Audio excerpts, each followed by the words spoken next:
में आप जाते हैं तो उदुम्बर समाज को आप वहाँ कहाँ पाते हैं? कैसा लगता है आपको जब सर्व ब्राह्मण समाज में आज उदुम्बर समाज की इतनी पहचान बन चुकी है? कैसा मन में प्रतीत होता है आपको? बहुत अच्छी बात कही आपने सर्व ब्राह्मण की बात। पहले भी जुड़ा रहा, बहुत ज़्यादा तो नहीं, लेकिन हाँ, सर्व ब्राह्मण में उदुम्बरों की जो सहभागिता वो बहुत कम थी। लेकिन आदरणीय अजय चौधरी जी, हमारे धीरज दुबे जी, इनका भी नाम लेना चाहूँगा। ये दो उल्लेखनीय नाम है जिन्होंने अपने उदुम्बर समाज के बहुत से लोगों को उस धारा में जोड़ा। और आज वास्तव में कार्यक्रम में अगर आप जाएं तो सबसे ज़्यादा उदुम्बर समाज के लोग हमको नजर आते हैं। और मेरा सौभाग्य भी रहा कि सर्व ब्राह्मण में मुझे एक माली नाटक करने का भी मौका मिला। तो हमारा प्रतिनिधित्व बहुत बड़ा है और ये बहुत अच्छी बात है। एक चीज और जानना चाहूंगा, उदुम्बर समाज में एक संस्था और कार्य कर रही है, श्री निजानंद सेवा समिति। अखिलेश द्विवेदी जी हों, संगीता द्विवेदी जी हों, योगेश द्विवेदी जी हों, मनीष पाठक जी हों, घनश्याम जोशी जी हों, सतीश दुबे जी हों, आशुतोष शर्मा जी हों, ये सब दिन रात प्राय लगे हुए हैं। वो ये देख रहे हैं कि समाज में कौन दुखी है, किसको चिकित्सा के क्षेत्र में जरूरत है। वो कहीं ना कहीं नित्यानंद सेवा समिति के द्वारा भरपूर सहयोग कर रहे हैं। बहुत बहुत अच्छा नाम लिया। मैं तुमने सवाल पूछ ही लिया, मैं जिक्र जरूर करता हूँ उस संस्था का। देखिए, समाज के लिए शिक्षा और स्वास्थ्य दो ऐसी चीजें हैं जो समाज इसमें ध्यान अपना केंद्रित करे तो समाज बहुत आगे जा सकता है। और ये तो बहुत आवश्यक चीजें थी जिसको अभी तक ध्यान नहीं दे पाए थे, या यूं कह लें कि महासभाओं ने भी काम किया, कर रहे हैं देवास इंदौर में भी, लेकिन उनकी अपनी एक सीमा थी। जैसे आदरणीय जोशी जी ने भी कहा था कि उनकी एक वित्तीय सीमा है, उनकी एक सीमा है, उस क्षेत्र से बाहर जाकर वो नहीं कर सकते, उनकी मजबूरी है। लेकिन निजानंद सेवा समिति जो काम कर रही है वो अद्भुत है। वाकई में मैं पूरी टीम को नमन करना चाहूँगा कि इतना अच्छा काम कर रहे हैं कि जिसके लिए शायद मुझे लगता है कि मेरे पास तो शब्द भी नहीं है उनके लिए कुछ कहने के लिए। इतना काम और मौन रूप से, और जिसको सहायता दी जा रही है उसका नाम नहीं लेते हैं, वो नाम उसका उजागर नहीं देते, सम्मान बरकरार रहता है। ये बात मैंने सतीश जोशी जी से भी कही थी कि वो गुप्त नाम रखते हैं, समाज जन के सामने उनका नाम भी नहीं आने देते। ये बहुत अच्छी बात है, बहुत बहुत सकारात्मक काम की शुरुआत हुई है। और मुझे लगता है कि ये इतना अच्छा काम हुआ है कि, और आप देखिए कि अच्छा कोई भी काम होता है तो लोग अपने आप जुड़ते हैं। निजानंद में लोग बिल्कुल दान दे रहे हैं, अपने जन्मदिन हो, अपने माता पिता की स्मृति में दे रहे हैं, विवाह वर्षगांठ हो, बराबर पैसा दे रहे हैं। और ये पैसा उनको पता है कि सही जगह जा रहा है। देखो, एक चीज और बताना चाहूंगा कि दान में भी वो किसी को प्रेशराइज नहीं कर रहे हैं कि आपको दान देना ही पड़ेगा। अपनी स्वेच्छा से जो दान मिल रहा है, स्वप्रेरणा से, मतलब जैसे किसी का बर्थडे है तो वो अपनी स्वेच्छा से उसमें 501, 1001 वो अपनी मर्जी से उसमें दान दे रहे हैं। और वो जानते हैं कि ये दान बहुत सही उपयोग में लग रहा है, इसलिए समाज खुल के दान दे रहा है। और नित्यानंद सेवा समिति आज इतने अच्छे अच्छे कार्य कर रही है, चिकित्सा के क्षेत्र में इतना सहयोग कर रही है, बहुत बड़ी बात है। इसको आप क्या देखते हैं, कहाँ? बहुत अच्छी बात है। और ये हमारा समाज के लिए, मैं फिर बोल रहा हूँ कि बहुत अच्छा संकेत है। ये निरंतर जारी रहना चाहिए, और जितना हम इसमें अपना योगदान दे सकते हैं, हम हर आदमी दे सकता है, उसको योगदान जरूर देना चाहिए। और इस काम को तो बहुत आगे बढ़ाना चाहिए। तो मुझे लगता है कि जैसे जैसे आगे बढ़ेगा हमारा समाज वाकई बहुत आगे बढ़ता जाएगा।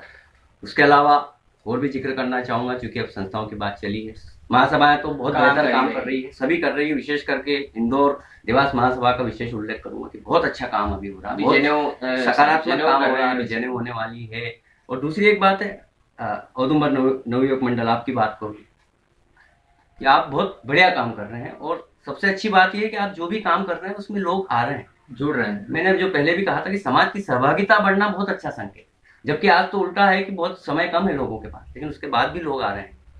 हरि औदुंबर आप के साथी लोग हैं, रामायण मंडल, वो भी अच्छा काम कर रहे हैं। गरबा औदुंबर होता है, आप फाग उत्सव कर रहे हैं, सफलतम आयोजन उसके हुए हैं। वृक्षारोपण का जैसे हमने बताया कि स्मृतियों में कर रहे हैं, उसको भी निरंतर जारी रखना चाहिए, बहुत अच्छा काम है। एक विशेष ब्लड बैंक, वो बहुत अच्छा जरूर उल्लेख करूंगा। मैंने खुद अनुभव किया है कि वाकई में उनका अद्भुत काम है। और ऐसा नहीं, उनका फॉलोअप इतना जबरदस्त है कि आप आधे घंटे के अंदर वो आदमी वहां पे उपलब्ध हो जाता है आपको। मैंने खुद ही अनुभव किया है, अपने व्यक्तिगत संपर्कों से मुझे पता लगा।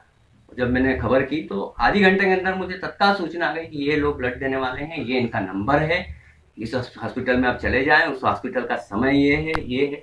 कितनी अद्भुत बात है। तो समाज, मुझे वाकई में फिर कह रहा हूँ कि मुझे गर्व है कि मैं उदुम्बर समाज में हूँ और यहाँ इतना अच्छा काम। एक उदुम्बर महिला संगठन के बारे में बिल्कुल, मैं वहीं आ ही रहा था। रेखा भाभी के बारे में क्या कहूँ। पहले भी जैसे महिला संगठन थे, काम भी होते थे, सक्रिय होते थे, लेकिन सारी बहुत कम गतिविधियां थी। लेकिन रेखा भाभी ने जो अद्भुत काम किया है, एक तो उनने संगठन उनका इतना जबरदस्त, बहुत मजबूत संगठन भी है, बहुत मजबूत, और सहभागिता सारी आज महिलाएं, आज महिलाएं बहुत अच्छी मात्रा में मतलब एकत्रित हो रही। कुछ भी महिलाओं का प्रोग्राम वो ये मान के चल रही है कि आप बीसी करते हैं तो भी खूब महिलाएं उनसे जुड़ती है। ऐसे वो सकरात का प्रोग्राम करते हैं या जो सबसे भी बड़ी बात प्रोग्राम है, और करते हैं निरंतर कुछ न कुछ आयोजन वो करते करती रहते रहती हैं। हैं, समाज सेवा के हों, उनके बीसी के हों, महिला संगठन जुड़, दूसरे कार्य को, स्वास्थ्य शिविर भी वो लगवाती रहती है। मतलब इतनी अद्भुत उनकी क्षमताओं को देखकर मुझे अचंभा होता है कि एक महिला होकर और इतना बढ़िया काम वो समाज में कर रही है। और बहुत सारी महिलाएं जागरूक हुई, घर से निकल के बाहर आई हैं, चौके से निकल के चौक में भी आई हैं। तो उनको मैं, और ऐसे सभी लोगों को मैं नमन करता हूँ जो इस तरह का काम करते हैं। रजनीश जी, आपका बहुत बहुत स्वागत है। सर, जैसा कि आपने इंटरव्यू दिया उसमें करीब करीब तो हमारे भाई विक्की चौधरी ने समाज की या सारी चीज़ें आपसे करीब करीब पूछ ही लिए। मैं सिर्फ जिस तरह से आप मालवी के बहुत चहेते माने जाते हैं जिसको बताएं, मैं भी उस तरह से करीब करीब समाज में हो या घर में हो, परिवार में हो, मालवी में ही बात करता हूँ। उसी तरह से आपसे ये पूछना चाहूँगा कि मालवी भाषा के प्रति आपके मन में बहुत सच्ची श्रद्धा जिसको बोली जाती है वो है, और आप भी कहीं मिलते हैं या किसी से भी मिलते हैं तो करीब करीब मालवी में ही बात करते हैं। नाटक जैसे आपके बहुत सारे हैं वो भी सब मालवी में ही है। तो मैं उसके बारे में आपके विचार जानना चाहूँगा कि इसके बारे में आपके क्या विचार हैं। वो राजेश, मालवी जो है अपनी माय बोली है या मातृ बोली, बिल्कुल, है ना। तो एक जो सूत्र होता है, जो फार्मूला ये होना चाहिए कि पहले अपनी मातृ बोली, फिर मातृभाषा और फिर अन्य भाषा। लेकिन वो आजकल उल्टा रहा है, बिल्कुल। पहले अंग्रेजी फिर हिंदी, उसके बाद अगर समय बचा तो मालवी या निमाड़ी। हाँ, अभी बोलने में भी कुछ लोग शर्माते हैं या बोल नहीं पाते हैं या किसी के सामने इसलिए- बोलते हो तो ऐसा लगता है कि क्या भाषा बोल इसलिए रहा है। मुझे लगा कि मालवी में हमको काम, हमारी जिम्मेदारी भी है, अपनी बोली के प्रति जिम्मेदारी हुए और हमको काम करना चाहिए। तो मैंने काफी समय से लिख तो रहा था मालवी, लेकिन फिर पिछले 3-4 वर्षों से मैंने मालवी नाटक शुरू किए और लोगों को पसंद भी आ रहे हैं। मेरा यह मानना है कि हमको नई पीढ़ी को जो है मालवी बोलना कम से कम आना चाहिए, क्योंकि बोली विलुप्त तो नहीं होगी, बोली कभी विलुप्त नहीं होती, लेकिन फिर भी अधिकांश घरों में आजकल खड़ी, हाँ, बोली विलुप्त हम बोल की रहे बोल हैं। सकते हैं कि कगार पे खड़ी हुई है, तो अगर मैं नहीं एक- बोला जाएगा तो। इसको समेटते हुए सिर्फ एक सूत्र देना चाहूंगा कि मालवी बोलो, मालवी बाँचो, ने मालवी पढ़ो, ने मालवी लिखो, तब हम जो है मालवी से आगे बढ़ सकते हैं। अभी हमारा आदरणीय अजय चौधरी जी भी मालवी को लेकर बहुत काम कर रहे हैं, बहुत लगे हुए हैं लगातार। आदरणीय सतीश जोशी जी का मैं उल्लेख जरूर करना चाहूंगा कि उन्होंने अपने समाचार पत्र के माध्यम से मुझे मौका दिया, और आपको खैर अपने मुंह से बताना नहीं चाहिए, लेकिन करीब 70 मेरे मालवी लेख निरंतर प्रकाशित। ये अपने आप में बहुत बड़ी अद्भुत बात है, बात, बहुत ही बड़ी ये मेरे लिए अद्भुत बात नहीं है, ये मालवी के लिए बहुत सम्मान की बात है। तो आदरणीय जोशी जी का मैं बहुत बहुत नमन करता हूँ अपनी बोली के प्रति उनके समर्पण को। अभी जैसे आपसे थोड़ा सा कहना चाहूंगा कि नई पीढ़ी जो आ रही है, जैसे कि अभी तो फराटेदार इंग्लिश में बात करना है इस तरह से, तो उनको आप अपने माध्यम से क्या कहना चाहेंगे। ये इसीलिए इसी में जो नाटक की जो बात की ना, तो नाटक असल में मेरा शुरू करने का उद्देश्य ये था कि नाटक एक ऐसा विधा है, ऐसा माध्यम है जो डायरेक्ट आपको सीधे आपको संवाद कराती है दर्शकों से। तो मालवी नाटक का मेरा उद्देश्य ये है कि नई पीढ़ी उसको देखे, समझे, पसंद कर रही। और अभी आप देखेंगे कि अच्छी बात है कि मेरे जो समूह है नाटक, उसमें अधिकांश युवा है, पढ़ने वाले हैं, पसंद भी कर रहे हैं, पसंद कर रहे हैं और मेरे साथ काम कर रहे हैं। तो ये अच्छी बात है, सकारात्मक बात है।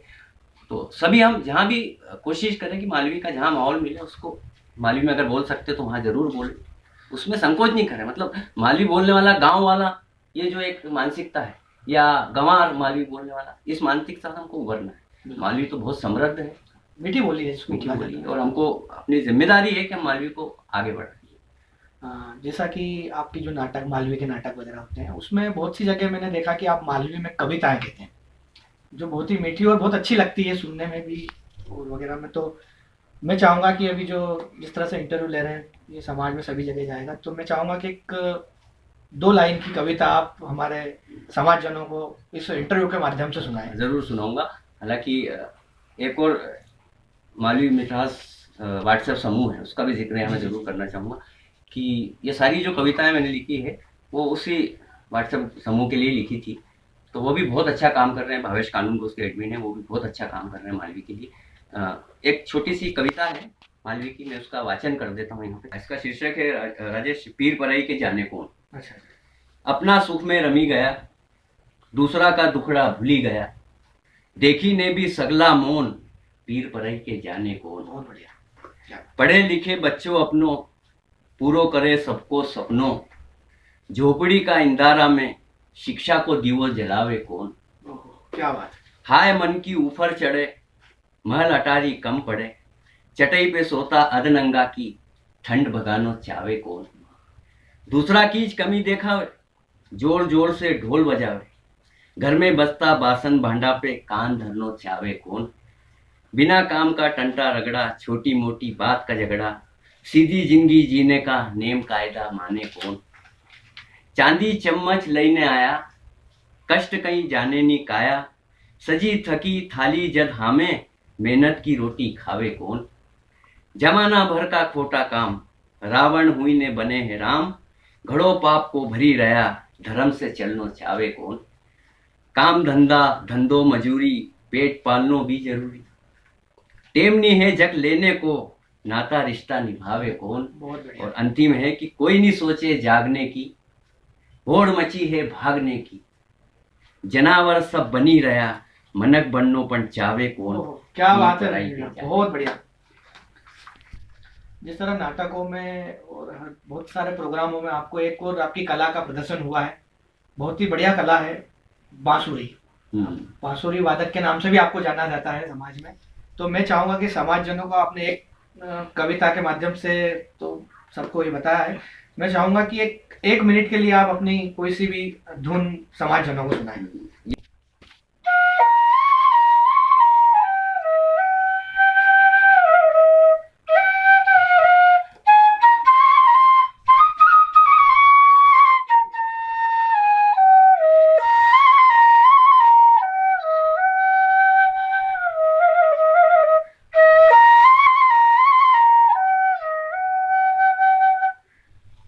बहुत बहुत बढ़िया रजनीश भैया, बहुत ही बढ़िया आपने हीरो फिल्म की जो धुन सुनाई।